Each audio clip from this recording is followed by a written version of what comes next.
नई रोशनी। बाबा अनाथ बंधु बीए में पढ़ते थे, परंतु कई वर्षों से निरंतर फेल हो रही थी। उनके संबंधियों का विचार था कि वह इस वर्ष अवश्य पास हो जाएंगे, पर इस वर्ष उन्होंने परीक्षा देना ही उचित न समझा।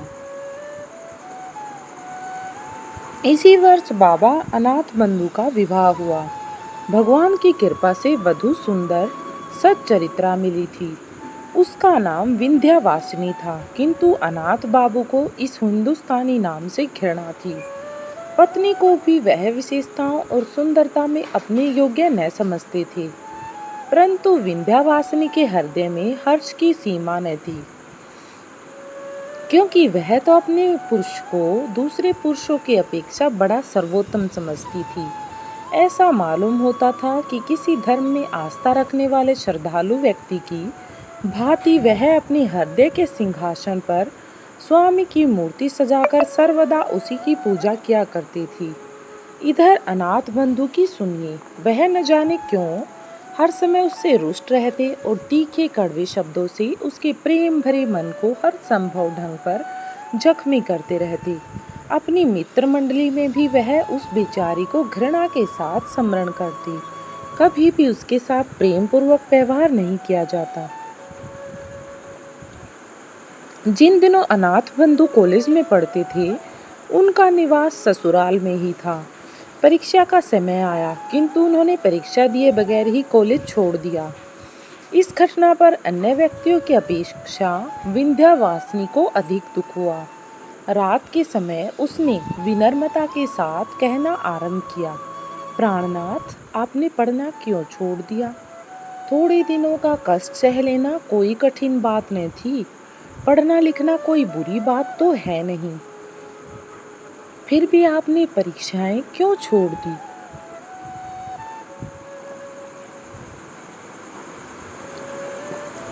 पत्नी की इतनी बात सुनकर अनाथ बंधु के मिजाज का पारा 120 डिग्री तक पहुंच गया। बिगड़कर कहने लगी, पढ़ने लिखने से क्या मनुष्य के चार हाथ पांव हो जाते हैं?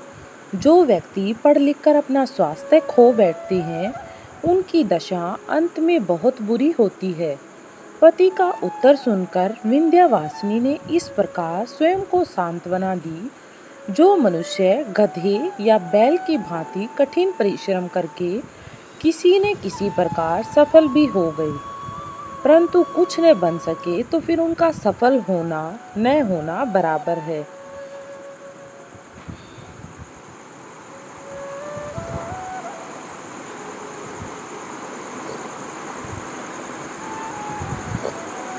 उसी के चलते दूसरे दिन पड़ोस में रहने वाली सहेली कमला विंध्यावासिनी को एक समाचार सुनाने आई।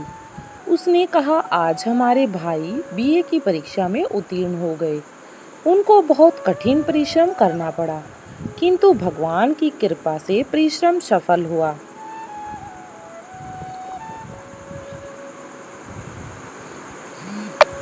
कमला की बात सुनकर विंध्या ने समझा कि पति की खुशी उड़ाने को कह रही है।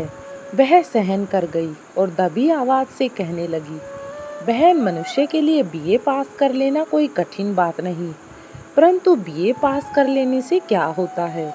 विदेशों में लोग बीए और एमए पास व्यक्तियों को घृणा की दृष्टि से देखते हैं।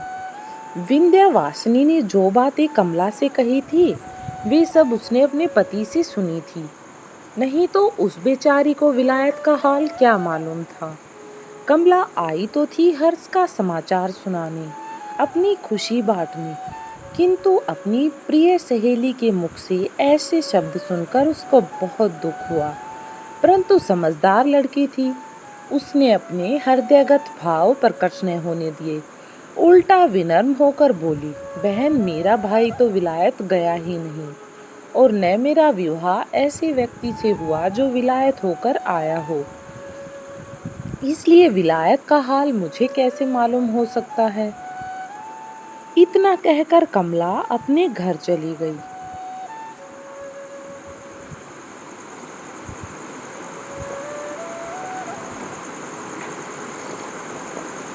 किंतु कमला का विनम्र सवर होते हुए भी ये बातें विंध्या को अत्यंत कटु प्रतीत हुई। वह उनका उत्तर तो क्या देती, हाँ, एकांत में बैठकर रोने लगी। इसके कुछ दिनों पश्चात एक अजीब घटना घटित हुई जो विशेषत वर्णन करने योग्य है। कलकत्ता से एक धनवान व्यक्ति जो विंध्या के पिता राजकुमार के मित्र थे, अपने कुटुंब सहित आए और राजकुमार बाबू के घर अतिथि बनकर रहने लगे। चूंकि उनके साथ कई आदमी और नौकर चाकर थे, इसलिए जगह बनाने को राजकुमार बाबू ने अनाथ बंधु वाला कमरा भी उनको सौंप दिया और अनाथ बंधु के लिए एक और छोटा सा कमरा साफ कर दिया।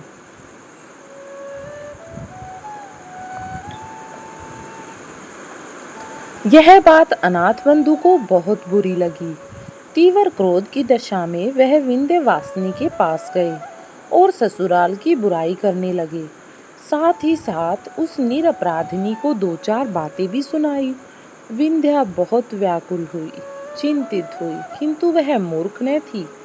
उसके लिए अपने पिता को दोषी ठहराना योग्य न था, किंतु पति को कह सुनकर ठंडा किया।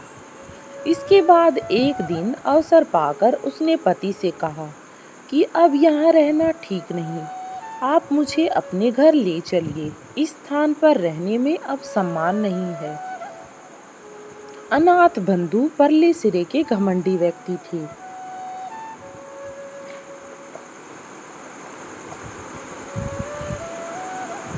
उनमें दूरदर्शिता की भावना बहुत कम थी। अपने घर पर कष्ट से रहने की अपेक्षा उन्हें ससुराल का अपमान सहना अच्छा समझा, इसलिए आनाकानी करने लगे। किंतु विंध्यवासिनी ने न माना और कहने लगी, यदि आप जाना नहीं चाहते तो मुझे अकेली भेज दीजिए, कम से कम मैं ऐसा अपमान सहन नहीं कर सकती। इस पर अनाथ बंधु विवश हो घर जाने को तैयार हो गए।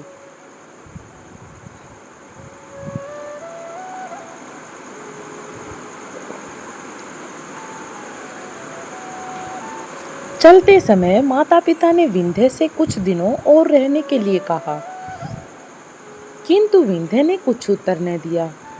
यह देखकर माता पिता के हृदय में शंका हुई।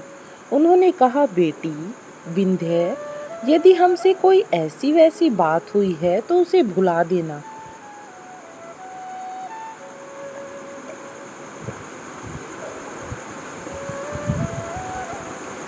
बेटी ने नम्रता पूर्वक पिता के मुंह की ओर देखा और फिर कहने लगी, पिताजी, हम आपके ऋण से कभी ऋण नहीं हो सकते। हमारे दिन सुख से बीते। और कहते कहते विंध्य का गला भर आया, आंखों से आंसू बहने लगे। इसके पश्चात उसने हाथ जोड़कर माता पिता से विदा चाही और सबको रोता हुआ छोड़कर पति के साथ चल दी। कलकत्ता के धनवान और ग्रामीण जमींदारों में बहुत बड़ा अंतर है। जो व्यक्ति सर्वदा नगर में रहा हो उसे गांव में रहना अच्छा नहीं लगता, किंतु विंध्य ने पहली बार नगर से बाहर कदम रखने पर भी किसी प्रकार का कष्ट प्रकट न किया, बल्कि ससुराल में हर प्रकार से प्रसन्न रहने लगी। इतना ही नहीं, उसने अपनी नारी सुलभ चतुरता से बहुत शीघ्र अपनी सास का मन मोह लिया। ग्रामीण स्त्रियां उसके गुणों को देखकर प्रसन्न होती थी, परंतु सब कुछ होते हुए भी विंध्य प्रसन्न न थी। अनाथ बंधु के 3 भाई थे, 2 छोटे और एक बड़ा। बड़े भाई परदेश में 50 रुपए के नौकर थे। इससे अनाथ बंधु के घर बार का खर्च चलता था। छोटे भाई अभी स्कूल में पढ़ते थे और बड़े भाई की पत्नी श्यामा को इस बात का घमंड था कि उसके पति की कमाई से सबको रोटी मिलती है, इसलिए वह घर के कामकाज को हाथ तक न लगाती। इसके कुछ दिनों पश्चात बड़े भाई छुट्टी लेकर घर आए। रात को श्यामा ने पति से भाई और भुजाई की शिकायत की। पहले तो पति ने उनकी बातों को हंसी में उड़ा दिया, परंतु जब उसने कई बार कहा तो उन्होंने अनाथ बंधु को बुलाया और कहने लगे, भाई 50 रुपए में हम सब का गृहस्थ नहीं चल सकता। अब तुमको भी नौकरी की चिंता करनी चाहिए। यह शब्द उन्होंने बड़े प्यार से कहे थे, परंतु अनाथ बंधु बिगड़ कर बोले, भाई साहब, 2 मुट्ठी भर अन्न के लिए आप इतने रुष्ट होते हैं। नौकरी तलाश करना कोई बड़ी बात नहीं, किंतु हमसे किसी की गुलामी नहीं हो सकती। इतना कहकर वह भाई के पास से चले आए। इन्हीं दिनों गायों के स्कूल में 3rd मास्टर का स्थान खाली हुआ। अनाथ बंधु की पत्नी और उनके बड़े भाई ने उस स्थान पर उनसे काम करने के लिए बहुत कहा, किंतु उन्होंने ऐसी तुच्छ नौकरी स्वीकार नहीं की। अब तो अनाथ बंधु को केवल विलायत जाने की धुन समाई हुई थी। एक दिन अपनी पत्नी से कहने लगे, देखो, आजकल विलायत गए बिना मनुष्य का सम्मान नहीं होता और न अच्छी नौकरी मिल सकती है, इसलिए हमारा विलायत जाना आवश्यक है। तुम अपने पिता से कहकर कुछ रुपया मंगा दो तो हम चले जाएं। विलायत जाने की बात सुनकर विंध्या को बहुत दुख हुआ। पिता के घर से रुपया मंगाने की बात से बेचारी की जान ही निकल गई। अरे कैसे कहेगी अपने पिता को कि उसके पति पैसे मांग रहे हैं। दुर्गा पूजा के दिन समीप आए तो विंध्या के पिता ने बेटी और दामाद को बुलाने के लिए आदमी भेजा। विंध्या खुशी खुशी मायके आई। माँ ने बेटी और दामाद को रहने के लिए अपना कमरा दे दिया। दुर्गा पूजा की रात को यह सोचकर कि पति न जाने कब वापस आए, विंध्या प्रतीक्षा करते करते सो गई। सुबह उठी तो उसने अनाथ बंधु को कमरे में न पाया। उठकर देखा तो माँ का लोहे का संदूक खुला पड़ा था। सारी चीजें इधर उधर बिखरी पड़ी थी और पिता का छोटा कैश बॉक्स जो उसके अंदर रखा था वो भी गायब था। विंध्या का हृदय धड़कने लगा। उसने सोचा कि जिस बदमाश ने चोरी की है उसी के हाथों पति को भी हानि पहुंची है। विंध्या तो थी ही भोली, परंतु थोड़ी देर बाद उसकी दृष्टि एक कागज के टुकड़े पर जा पड़ी। वह उठाने लगी तो देखा कि पास ही कुंजियों का एक गुच्छा पड़ा है। पत्र पढ़ने से मालूम हुआ कि उसका पति आज ही प्रातः जहाज पर सवार होकर विलायत चला गया है और वो भी उससे बिना मिले। पत्र पढ़ते ही विंध्या की आंखों के सामने तो जैसे अंधेरा छा गया। वह दुख के आघात से जमीन पर बैठ गई और आंचल में मुंह ढांपकर रोने लगी, विलाप करने लगी। आज सारे बंगाल में खुशियां मनाई जा रही थी, किंतु विंध्या के कमरे का दरवाजा अब तक बंद था। इसका कारण जानने के लिए विंध्या की सहेली कमला ने दरवाजा खटखटाया, किंतु अंदर से कोई उत्तर न मिला तो वह दौड़कर विंध्या की माँ को बुला लाई। माँ ने बाहर खड़ी होकर आवाज दी, विंध्या, अंदर क्या कर रही हो? दरवाजा तो खोल बेटी। माँ की आवाज पहचानकर विंध्या ने झट से आंसुओं को पोंछ डाला और कहा, माताजी, पिताजी को बुला लो। इससे माँ बहुत घबराई, अतः उसने तुरंत पति को बुलवाया। राजकुमार बाबू के आने पर विंध्या ने दरवाजा खोल दिया और माता पिता को अंदर बुलाकर फिर दरवाजा बंद कर लिया। कमला बेचारी बाहर ही देखती रही। राजकुमार ने घबराकर पूछा, विंध्या, क्या बात है? तू रो क्यों रही है? यह सुनते ही विंध्या पिता के चरणों में गिर पड़ी और कहने लगी, पिताजी, मेरी दशा पर दया करें। मैंने आपका रुपया चुराया है। राजकुमार आश्चर्यचकित रह गए। उसी हालत में विंध्या ने फिर हाथ जोड़कर कहा, पिताजी, इस अभागिन को अपराध क्षमा कीजिए। स्वामी को विलायत भेजने के लिए मैंने यह नीच कर्म किया है। इसलिए मुझे क्षमा कीजिए। अब राजकुमार को बहुत ज्यादा क्रोध आया। डांट कर बोला, दुष्ट लड़की, यदि तुझको रुपए की आवश्यकता थी तो हमसे क्यों न कहा? चोरी करने की क्या आवश्यकता थी? विंध्या ने डरते डरते उत्तर दिया, पिताजी, आप उनको विलायत जाने के लिए रुपया न देते, इसलिए। ध्यान देने योग्य बात है कि जिस विंध्या के ने कभी माता पिता से रुपए पैसे के लिए मिनती तक न की थी, आज वह पति के पाप को छिपाने के लिए चोरी का इल्जाम अपने ऊपर ले रही थी। बेचारी विंध्या।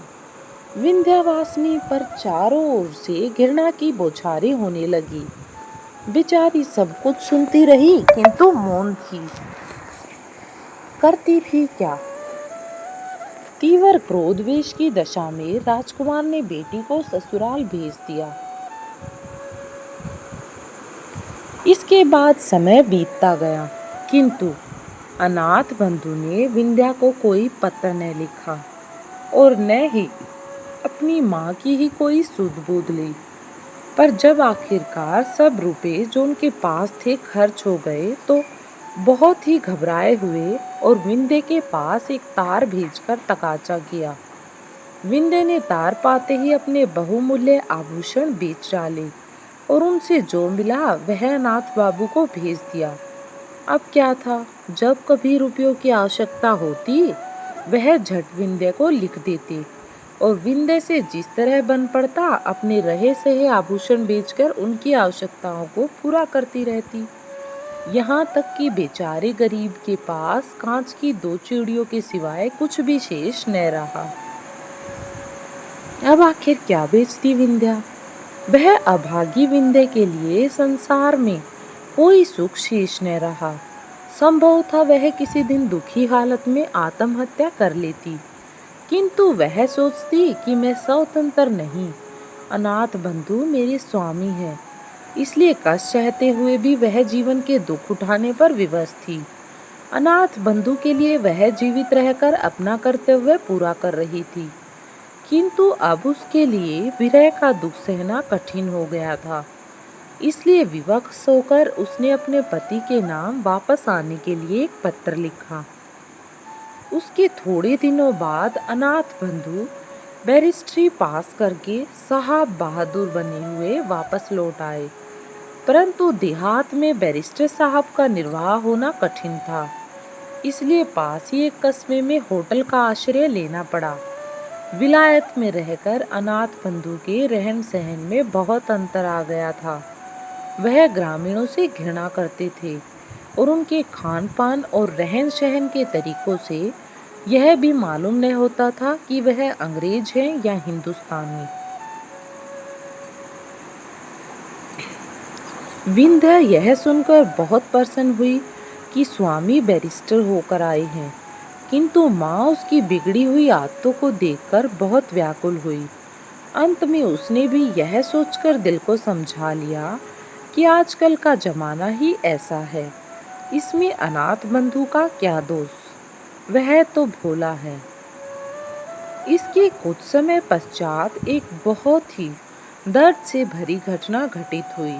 बाबू राजकुमार अपने कुटुंब सहित नाव पर सवार होकर जा रहे थे कि सहसा नौका जहाज से टकराकर गंगा में डूब गई। राजकुमार तो किसी प्रकार बच गए, किंतु उनकी पुत्री और पुत्र का कहीं पता न लगा। अब उनके कुटुंब में विंध्या के सिवाय कोई दूसरा शेष न रहा। इस दुर्घटना के पश्चात एक दिन राजकुमार बाबू विकल अवस्था में अनाथ बंधु से मिलने आए। दोनों में कुछ देर तक बातचीत होती रही और अंत में राजकुमार ने कहा, जो कुछ होना था सो तो हुआ, अब प्रायश्चित करके अपनी जाति में सम्मिलित हो जाना चाहिए, क्योंकि तुम्हारे सिवाय अब दुनिया में हमारा कोई नहीं। बेटी या दामाद जो कुछ भी हो, अब तुम ही हो। अनाथ बंधु ने प्रायश्चित करना स्वीकार कर लिया। पंडितों से सलाह ली गई तो उन्होंने कहा, यदि इन्होंने विलायत में रहकर मांस नहीं खाया है तो इनकी शुद्धि वेद मंत्रों द्वारा की जा सकती है। यह समाचार सुनकर विंध्या हर्ष से फूली न समाई और अपना सारा दुख भूल गई। आखिर एक दिन प्रायश्चित की रस्म अदा करने के लिए निश्चित किया गया। बड़े आनंद का समय था। चहु और वेद मंत्रों की गूंज सुनाई देती थी। प्रायश्चित के पश्चात ब्राह्मणों को भोजन कराया गया और इसके परिणाम स्वरूप बाबा अनाथ बंधु ने नए सिरे से बिरादरी में सम्मिलित कर लिए गए। परंतु ठीक उसी समय राजकुमार बाबू ब्राह्मणों को दक्षिणा दे रही थी। एक नौकर ने कार्ड लिए हुए घर में प्रवेश किया और राजकुमार से कहने लगे, बाबूजी, एक मैम आई है। मैम का नाम सुनते ही राजकुमार बाबू चकराए कार्ड पढ़ा। उस पर लिखा था, मिसेज अनाथ बंधु सरकार। इससे पहले कि राजकुमार बाबू हाँ या ना में कुछ उत्तर देते, एक गोरे रंग की यूरोपियन युवती खटखट करती अंदर आ उपस्थित हुई। पंडितों ने उसको देखा तो दक्षिणा लेनी भूल गए। घबराकर जिधर जिसके सींग समाये निकल गए। इधर मैम साहिबा ने जब अनाथ बंधु को न देखा तो बहुत विकल हुई और उनका नाम ले लेकर आवाजें देने लगी। इतने में अनाथ बंधु कमरे से बाहर निकले। उन्हें देखते ही मैम साहिबा माय डियर कहकर झट उनसे लिपट गई और उन्हें प्यार से चुम्बन करने लगी। यह दशा देखकर घर के पुरोहित भी अपना बोरिया बंधना संभाल कर विदा हो गए। उन्होंने पीछे मुड़कर भी न देखा कि आखिर पीछे क्या चल रहा है। ये थी अनाथ बंधु की एक छोटी सी स्टोरी। पसंद आई हो तो वीडियो को कर दे लाइक और चैनल को कर दे सब्सक्राइब।